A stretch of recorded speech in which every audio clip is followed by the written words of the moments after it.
আমি কোনো জাদু মন্ত্র জানি না, এবং তোমরা এই পৃথিবীতে কিয়ামত পর্যন্ত এমন কোনো মানুষ নিয়ে আসতে পারবা না।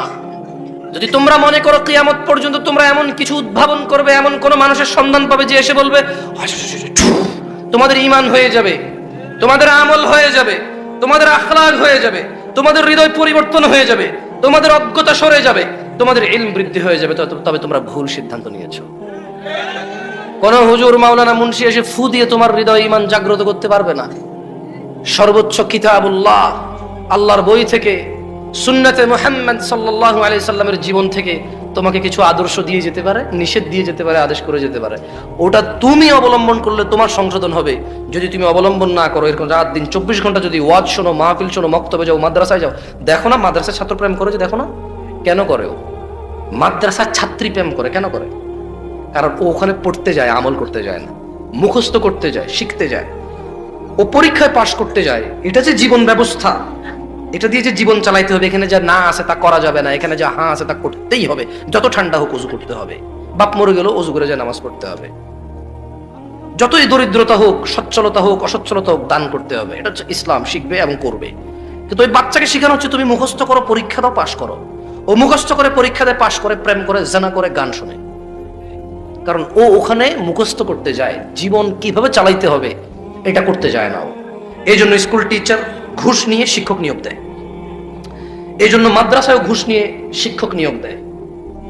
এই জন্য আমি বদনাম করতে আসি না হুজুরদের, এই জন্য হুজুররা কারো বাপমা মরে গেলে টাকার জন্য দাঁড়ায় থাকে। এই জন্য স্বামী স্ত্রী তালাক হয়ে যায়, হুজুররা বলে তুমি যদি 5,000 টাকা দাও, অমুক জায়গায় বড় মুফতি আছে, উনি তোমাদের আবার মিলাই দিতে পারবে।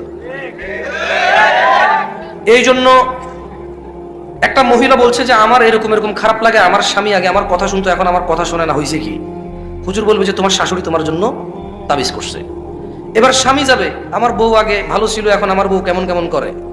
এবার হুজুর বলবে যে তোমার বউয়ের আগের প্রেমিক তারে জাদু করছে, তাবিজ করছে। এইবার শাশুড়ি যাবে, আমার জামাইটা মেয়ের কথা শোনে না, শাশুড়িকে বলবে আপনার মেয়ের আগের প্রেমিকা তাকে প্রেম করে রাখছে, এটা অনেক আগের, তাদের এখনো বান কাটতে হবে আপনি। মানে যখন কেউ বলে তাবিজ করছে, ছেলের বউকে বলে তোমার শাশুড়ি করছে, ছেলেকে বলে তোমার বউরে তোমার বউয়ের আগের প্রেমিকা করছে, ছেলের শাশুড়িকে বলে আপনার জামাইয়ের আগের প্রেমিকা করছে। এই জন্য হুজুর শিখছে, কিন্তু হুজুর মানে নাই। হুজুর কি করে নাই? মানে নাই। এই জন্য হুজুর নিজে দিন সম্পর্কে মসজিদের সভাপতি হয়, মাদ্রাসার সভাপতি হয়, নিজের বাচ্চাদেরকে নামাজ পর্যন্ত শিখায় নাই। কারণ সে ভাবছে যে সভাপতি হয়ে গেলে চলবে, সে ভাবছে যে সেক্রেটারি হয়ে গেলে চলবে, সে ভাবছে তার দাদা 2 বিঘা জমি দিয়ে গেছে মসজিদ মাদ্রাসার জন্য, সে ভাবছে এটা তার উপার্জনের পথ। মসজিদ মাদ্রাসায় মানুষ দান করবে, এগুলো সে হিসাব রাখবে, হিসাব দিবে না ঠিকভাবে, সে ভাঙ্গা ভাঙ্গা ব্যবসা বাণিজ্য করবে, আস্তে আস্তে শোধ করবে মসজিদ মাদ্রাসাকে। তার দাদা দিয়ে গেছে আল্লাহকে, সে সেটার মধ্যে রাজত্ব করবে। কারণ সে দিন জান্নাতে যাওয়ার জন্য শেখে নাই। এই যারা ওয়াজ করায় তাদের উদ্দেশ্য কি আসলে বলতে পারেন? নিশ্চয়ই তাদের উদ্দেশ্যই পুরো গ্রামের মানুষের হিদায়াত। তাহলে সে নিজেকে কেন করছে না? ওর কেন টাকনুর নিচে প্যান্ট? ওয়াই? টাকনুর নিচে প্যান্ট পরলে আল্লাহ কিয়ামতে দয়া দৃষ্টিও করবে না, দয়াও করবে না। এভাবে দয়া করে আল্লাহ সুবহানাহু ওয়া তাআলা রহমও করবে না, রহমের দৃষ্টিতে তাকাবেও না টাকনুর নিচে প্যান্ট থাকলে। তো মাহফিল কমিটি পুরো গ্রামবাসীকে দাওয়াত দিল। মাহফিল কমিটি, আপনাদেরকে বলতেছি না নিজের উপর নিয়েন না, এটা পুরো বাংলাদেশের ঘটনা, বুঝছেন? এটা আপনি নিজের উপর নিয়েন না। মাহফিল কমিটি টাকা খরচ করে মাইকিং করলো, এক বিরাট ওয়াজ ও মেলার মাহফিল। দোকান টোকান তো ওঠে, এখানে উঠছি কিনা আমি জানি না, এখানকার কথা বলছি না, আমি 90% কথা বলছি। কেমন মাহফিল কমিটির লিফলেট ছাপাইলো। মাহফিল কমিটি দূর থেকে একজন বড় আলেম বক্তা, মনে রাখবেন এই যে আমি এখানে কথা বলতেছি শেষে এর মানে না যে আমি বড় আলেম। একটু আগে যিনি কথা বলে গেছে আমি ওনার ছাত্র হওয়ার যোগ্য না, কিন্তু আপনারা ডিসাইড করতে পারেন না কে ভালো আলেম। এই জন্য আপনারা যাকে যার কথা শুনতে ভালো লাগে তার কথা শুনতে যান। কেউ গান গায়, কেউ গজল গায়, কেউ সুন্দর করে কৌশল করে কথা বলে, আপনারা সেই প্রেমে পড়ে যান। আপনারা কেউ ইলমের প্রেমে পড়েন না। যদি ইলমের প্রেম হইতো আপনাদের, যদি নলেজ সিকিং হইতো, যে আমি জ্ঞান শিখবো, ভালো মন্দ সম্পর্কে জানবো, তাহলে একটু আগে বেশি মানুষ হইতেন, এখন হইতেন না। এটা প্রমাণ করে আপনাদের ওই উদ্দেশ্য নাই। আচ্ছা, এখন মাহফিল কমিটি মাইকিং করলো, ব্যানারিং করলো, পোস্টারিং করলো, এখানে স্টেজ করলো। কেন? ভালো মন্দের। আমি আজকে আপনাকে গ্যারান্টি দিয়ে বলি, আজকে জুমার দিন না, গতকাল বৃহস্পতিবার এই মাহফিল কমিটির ইম্পর্টেন্ট ব্যক্তিত্বরা দাঁড়িয়ে কাটছে। কারণ আজকে জুমা। আজকে জুমা তো বাংলাদেশে তো মানুষ আল্লাহ নবীর সুন্নতকে শেভ করেই বৃহস্পতিবার রাত থেকে জুমার আগ পর্যন্ত। জুমা কি দিন? জুমা কি কিয়ামতের দিন? জুমা কি দুরূদ পড়ার দিন? না, জুমা হলো শেভ করার দিন আর দাওয়াত খাওয়ার দিন। আল্লাহ নবী বলে গেছে জুমা হচ্ছে দুরূদ পাঠের দিন। কিসের দিন? জুমা। কিয়ামত হবে, পৃথিবী চূর্ণ বিচূর্ণ হয়ে যাবে জুমার দিনে। জুমার দিন কিয়ামত হবে। আল কারিয়া, মহাপ্রলয়। মাল কারিয়া, মহাপ্রলয় কি? ওয়ামা আদরাকা মাল কারিয়া। ও মুহাম্মদ ইবনে আব্দুল্লাহ সাল্লাল্লাহু আলাইহি ওয়াসাল্লাম, ও আব্দুল্লাহর পুত্র মুহাম্মদ সাল্লাল্লাহু আলাইহি ওয়াসাল্লাম, আপনি কি জানেন মহাপ্রলয় কি? আপনি কি এটা জানেন? আপনি ইয়াউমা ইয়াকুনুন নাস কাল ফারাশিল মাবথুস, মানুষ সেদিন হবে বিক্ষিপ্ত পতঙ্গের মতো। এটা জুমার দিন। মানুষ এই যে এটা ঘুরতেছে পতঙ্গ, দেখতেছেন? এই যে দেখতেছেন, এটা উড়ে দেখতেছেন? মানুষ এরকম কীট পতঙ্গের মতো বিক্ষিপ্ত হবে সেদিন। ওয়া তাকুনুল জিবাল, এবং এই খাগড়াছড়ি বান্দরবানের যে পাহাড় রয়েছে, সৌদি আরবের রিয়াদ টু মক্কা 800 কিলোমিটারের যে পাহাড় পর্বতগুলো রয়েছে, এভারেস্ট, হিমালয়, অথবা পৃথিবী এখনো জানেই না কত বড় বড় পাহাড় আছে। ওয়া তাকুনুল জিবাল, আর সমস্ত পাহাড় পর্বত হবে রঙিন ফসলের মতো। এটা জুমার দিন, যেই দিন এই পাহাড় সমূহ চূর্ণ বিচূর্ণ হয়ে যাবে, রঙিন ফসলের মতো হবে। এটা হবে জুমার দিন। আল্লাহ নবী বলল তোমরা এই দিনে বেশি বেশি দুরূদ পড়ো। আমরা এই দিনে শেভ করি, এই দিনে দাওয়াত খাই, এই দিনে গান বাজনার আসর করি, এই দিনে সিনেমা নাটক রিলিজ করি, যাতে মানুষের ছুটি আছে সবাই বসে বসে দেখবে। জুমার দিন সিনেমার দিন, জুমার দিন শেভ করার দিন, জুমার দিন প্রেমিকাকে নিয়ে পার্কে যাওয়ার দিন। জুমার দিন এখন আর দুরূদের দিন নাই। জুমার দিন এখন আর কোরআন তেলাওয়াতের দিন নাই। জুমার দিনে সূরা কাহফ পড়তে হয়, আর এখানে উপস্থিত 80 জন আলহামদুলিল্লাহ সূরাই পারে না, কিসের কাহফ পারবে? জুমার দিন কি আর সেটা আছে? এখানে কেন আসছেন আপনারা আমি জানি না। What's make you to come here? কিসে আপনাকে এখানে নিয়ে আসছে? Why did you even come? আপনি কেন আসছেন? এই কে কথা বলে ওখানে? এই তোমার বোনের গায়ে হলুদ, বলো তুমি গায়ে হলুদে আসছো? তোমার ঘরে যদি অবিবাহিত কে থাকে, তোমার আব্বাকে বলো তোমার ভাই বোনের বিয়ে ঠিক করতে আজকে রাতে তুমি ওখানে যা চিল্লাচিল্লি করো। তোমার নিষেধ করছে কে চিল্লাচিল্লি করতে? খালি কি আমি কথা বলবো? তোমরাও বলো, আসো এখানে বলো, চিল্লাচিল্লি করবো না বাইরে। জুমার দিন দুরূদের দিন নাই। আর কেন আসছে এই যুবকগুলো আমি জানি না, যারা ফজরে আসে নাই আজকে। কেন এরা আসছে আমি জানি না, যারা আজকে এখান থেকে গিয়ে ফজর পড়বে না। এরা কেন আসছে? এদের মিথ্যা কথা বলা মুনাফিকি। মিথ্যা কথা বলা কি? কারা কারা ঈশার নামাজ পড়েন নাই? এই যে সবাই দাঁড়ায় আছেন। আচ্ছা, বসে যারা আছেন এদের মধ্যে থেকে কেউ ক্যামেরা ঘুরাবেন না, খবর সব ক্যামেরা নামান, মোবাইল নামান, মোবাইল নামান, মোবাইল নামান। মানুষের ইজ্জতের পরোয়া করেন ভাই? ওরে বেজ্জতি করে তো লাভ নাই। তোমাকে আলাদা করে বলতে হবে? কোন ভাষা বোঝো তুমি? সবাই মোবাইল নামো। যারা যারা আজকে ঈশার নামাজ পড়েন না দাঁড়ান, অসুবিধা নাই, জাস্ট একটা শিক্ষা, মানে আমাদের সমাজের অবস্থাটা একটু দেখান না। ঈশার নামাজ যারা পড়েন না দাঁড়ান না আজকে এখানে আপনারা। This is what our society right now. We belong here. এইটা আমাদের সমাজ, এইটা আমাদের সমাজ। লজ্জা করে না ওই বাবার? শরম শরম, আহা কোথায় রাখবে এই লজ্জা? পিতা মারা গেল, ছেলে জানাজা পড়তে জানে না। কোথায় রাখে এই লজ্জা এই জাতি? পিতা মারা গেল, ছেলে গোসল দিতে জানে না। রাখে কোথায় এত লজ্জা? কোথায় রাখে এত লজ্জা এই বাপ? তার লজ্জা শরম কোথায় গিয়েছে? আহা, তার দাদা বেঁচে নাই, তার বড় বাপ বেঁচে নাই, বেঁচে নাই তার পূর্বপুরুষের কেউ। বেঁচে আছে তারা 3 ভাই, তাদের ঘরে 12-15 জন ছেলে সন্তান। নাতিপুতি সব মিলে মাত্র 15 জন। নাতিপুতি পন্থী খন্তি সব মিলে মাত্র 20-22 জন মানুষ বেঁচে আছে পরিবারের। আর বাকি সবাই মরে অস্থিতে পরিণত হয়েছে, মৃত্তিকায় পরিণত হয়েছে। তাদের হাড্ডি পর্যন্ত খুঁজে পাওয়া যাবে না। লজ্জা কোথায় রাখে এই বাপ, যেই বাপ নিজেও সালাত ফজরের ঘুমায় থাকে, বাচ্চাটাও ঘুমায় থাকে। এই বাপ নাকি তার বাচ্চাকে ভালোবাসে, ও নাকি বিদেশ গিয়ে কষ্ট করে বাচ্চার জন্য, ও নাকি রিক্সা ভ্যান চালায় সব ছেলে সন্তানের মুখের দিকে তাকায়া। তুমি তোমার বাচ্চার পৌঁছানোর জন্য এত কষ্ট করো, এটাকেই তো আল্লাহ জাহান্নামে নিক্ষেপ করবে। এটাকেই তো আল্লাহ জাহান্নামে নিক্ষেপ করবে। কিসের তোমার কদর, কিসের তোমার আদর? এ কেমন আদর আর কদর তুমি করো? তোমার বাচ্চাটাকে আল্লাহ মরে গেলে জাহান্নামে ফেলে দেবে, আর তুমি বলছো তুমি নাকি তার পেট, তুমি নাকি তার পিঠ বাঁচাচ্ছ দুনিয়াতে। এই 30 বছর পিঠ বাঁচাইতে গিয়ে ওর তুমি নিজের অনন্ত জীবন হারাচ্ছ, নিজের অফুরন্ত জীবন হারাচ্ছ। আল্লাহ বলছে ইন্নাহুম ইয়ারাউনাহু বাঈদা।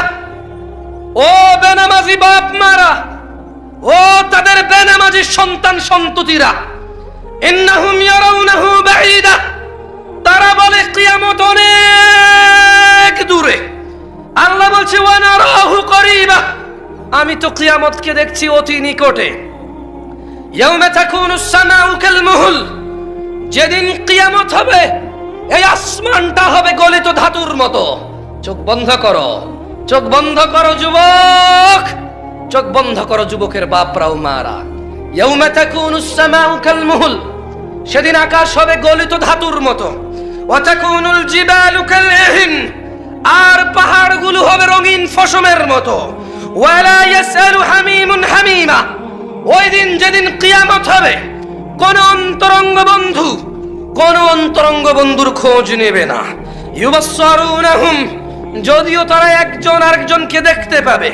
ইয়াওয়াদ্দুল মুজরিম লাউ ইফতাদি মিন আযাবি ইয়াউমিযিম বিবানি, যদিও তারা একজন আরেকজনকে দেখতে পাবে।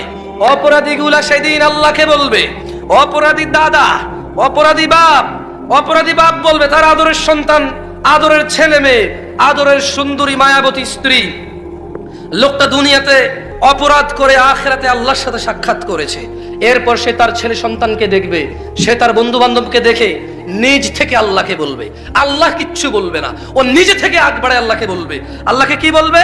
বলবে ইয়াওয়াদ্দুল মুজরিম লাউ ইফতাদি মিন আযাব ইয়াউমিযিম বিবানি, অপরাধী সেদিন আযাব দেখবে, বাচ্চা কাচ্চা দেখে বলবে ইয়া আল্লাহ আপনি আমার আজকে আযাব থেকে বাঁচান, এই আমার ছেলে যা কটা আছে, এই আমার মেয়ে যা কটা আছে, একটা কাজ করেন আল্লাহ, এদের কি আছে না আছে নেকি হিসাব আমি জানি না, এরা নামাজ পড়ছে সবাইকে জান্নাম ফেলে দেন। কে বলবে এটা? কে বলবে? কে কাকে জাহান্নামে ফেলতে বলবে? কাকে? কে বলবে? ও নাকি ওর বাচ্চাকে আদর করে। ধিক্কার তোমার এই আদরের প্রতি। ছি ছি ছি ছি ছি। আদর কিভাবে করতে হয় তাও শিখুনি, শিখুনি পিতৃত্ব শিখুনি মাতৃত্ব শিখুনি দিন ধর্ম শিখুনি, বাচ্চাকে কিভাবে আদর করতে হয় এটাও শিখুনি। ধিক্কার তোমার প্রতি, কারণ তুমি ওই বাবা যে বাবা আল্লাহকে আগ বাড়ায় বলবা আল্লাহ বিনিময়ে আপনি ছেলে সন্তান নিয়ে নেন, আজকে জাহান্নামের আগুন থেকে বাঁচান। ওয়া সাহিবাতিহি ওয়া আখি,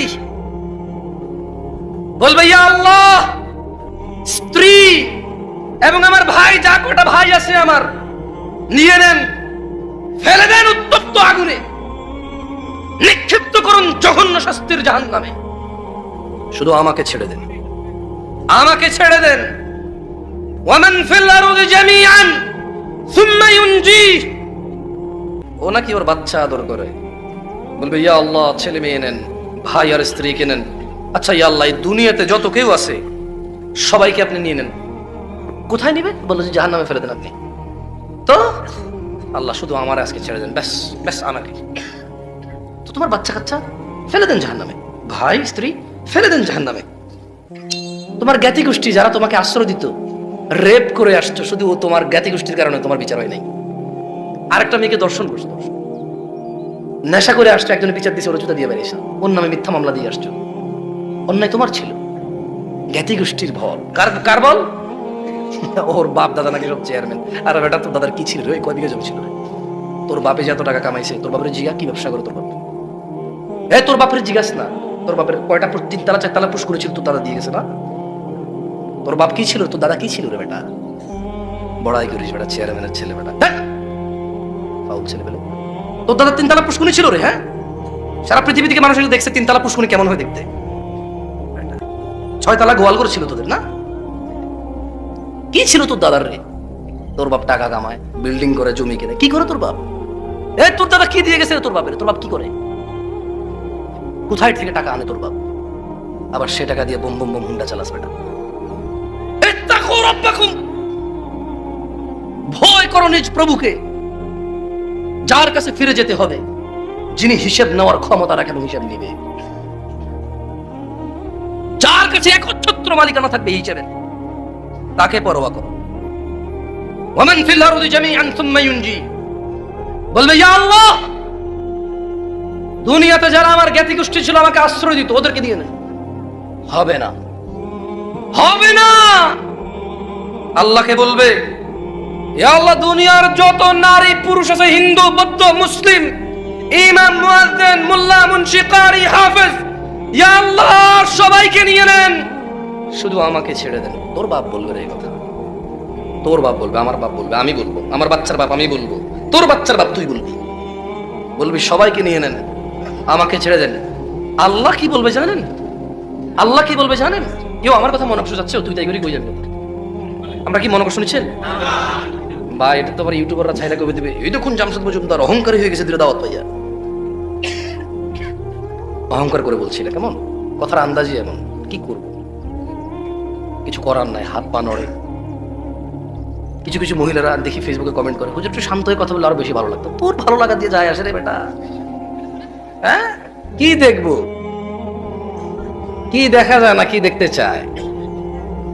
আরে ভাই দাঁড়াইলে কি সমস্যা? আপনারা বসার জন্য তো চিল্লাচিল্লি করতেছেন, ও দাঁড়াইলে সমস্যাটা কি? হ্যাঁ, ও চুপ থেকে যদি দাঁড়ায়, বসে, শুয়ে থাকে, হোয়াটস ইওর প্রবলেম? আপনার সমস্যা কোথায়? ওর কমফোর্ট নিচ্ছে, ওকে ওর বাবা মা আদব শিক্ষা দেয় নাই, it's your responsibility. No, it is not my responsibility. এটা আমার রেসপন্সিবিলিটি না যে ওকে আমি বসাবো। আমার কি কাজ? আমি আসছি কথা বলতে, কথা বলবো। আর ও দাঁড়াইলে কি প্রবলেম? এখানে বসার জায়গা আছে, বলেন, এই যে বলতেছেন বসো বসো, কোথায় বসবে বাচ্চা মানুষ?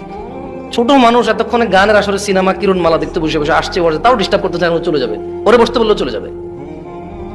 ও যে জায়গায় দাঁড়াইছে, ওর কথা হইলো ওয়াজ যদি একটু থেকে একটু ভালো না লাগে, সোজা দৌড়, উঠা লাগবে না। আর যদি ওর বান্ধবী এখনো ফাঁক করতে পারে না এসে দেখা করার জন্য, ওয়াজ ওই অপেক্ষায়। বান্ধবী এসে বলবো যে আমি একটুর জন্য বের হয়েছি, আম্মা ওয়াজের দিকে মনোযোগ দিচ্ছি, তুমি এসে দেখা করলে করো না, আমি চলে যাচ্ছি। সো ও এখান থেকে দৌড়াবে। আপনি তো ওর মনের অবস্থা বুঝতেছেন না ভাই, শুধু শুধু ওরে ফোর্স করতেছেন। আজকে কিছু মানুষ আসছে এখানে ওয়াজ শুনতে, কিছু মানুষ আসছে হুজুর দেখতে, কিছু মানুষ আসছে ওয়াজ দেখতে, কিছু মানুষ আসছে যে এদের ওয়াজে মানুষ হয় কিনা এটা দেখতে, কিছু মানুষ আসছে প্রেমিকের সাথে দেখা করতে। এখন আপনি যদি সবাই বলেন বসতে, সবাই কেন বসবে ভাই? দরকার তো নাই সবাই বসার। আল্লাহ আমাদেরকে বুঝার তৌফিক দান করুন, আমিন। দেখেন এখানে আপনারা কেন আসছেন, এই সিদ্ধান্ত আপনারা নেবেন। তবে এই ধরনের মজলিস থেকে যেটা নেওয়া যায় সেটা আমি বলে দিচ্ছি, বাকি নিবেন না নিবেন আপনাদের ইচ্ছা। আপনারা ভাইবেন না যে ওরা খুব খারাপ, ওরা ওয়াজ শুনতে আসছে। যারা আজকে এখানে আয়োজক আছে 10 জন দেখছি 8 জনই শেভ দাড়ি কাটা লোক। আয়োজক যখন এরকম ভাবে কয়েকদিন পরে দাড়ি ছাড়া লোক এসে ওয়াজ করবে, কারণ এটা হচ্ছে নিয়ম। যে জাতি যত শিক্ষিত তাদের টিচার হয় তত শিক্ষিত, যেই জাতি যত ভালো সভ্য তাদের নেতা নেত্রী হয় তত ভদ্র নম্র আমানতদার, যেই জাতি যত উগ্র তাদের নেতা নেত্রী শাসক হয় এর চেয়ে ডাবল উগ্র, যেই জাতি যত অজ্ঞ জাহালাত বর্বরতা মানে অবলম্বন করে তাদের শিক্ষকরা, তাদের খতিবরা, তাদের মোল্লারা, তাদের মুন্সিরা, তাদের মাওলানারা আরো বেশি ওদের সাথে খারাপ হয়ে আসে। কারণ গরু যে চড়ায় ভালো রাখাল হইতে হয়। যেই গরু, ওই যে এটাকে আমরা ষাঁড় বলি না, আমি গেলে এমন করবে, রাখাল যখন যায় দেখছেন ওই বেটা হচ্ছে একটু, গরু হচ্ছে একটু, এমনি ধরে নিয়ে চলে যাচ্ছে। গরু কেমনে চেনে? কারণ এই রাখাল জানে এটা আরো বড় হইলো, কেমনে সামলাইতে এটাও জানে। সো যারা আপনারা যাদের নেতৃত্বে আছেন, যাদের সমাজ ব্যবস্থায় আছেন, আর আজকে যারা বসো বসো বসো বলে, ও 24 বছর এসে আপনার কথা শুনবে না তো। ওকে ওর মা বাপ 24 দিন বা 24 মাস বয়স থেকে এটা শিখাইতে হইতো। যেটা 24 মাস বয়সে শিখবে সেটা 24 বছর একদিন আপনি বললে হবে না। ওকে ফোর্স করিয়েন না, কেমন? যারা আমাকে শুনে, আল্লাহর জন্য ভালোবেসে শুনে, এবং আমি যেরকম আছি এরকমই ভালোবাসে তারা আমাকে। আমি এর চাইতে বেশি পারফেক্ট হইতে পারবো না। এই পৃথিবীতে কোনো মানুষ পারফেক্ট নাই, আছে? তোমরা আমার যে দোষ ধরো আমি এগ্রি করি এবং আমি চেষ্টা করি এগুলো সংশোধন করার। আমি দোষকে, অন্যায়কে ন্যায় বলি না। আমার ভিতরে কমতি যেগুলো আছে আমি অনুভব করি এবং আমি ইতস্ত থাকি মাঝে মধ্যে।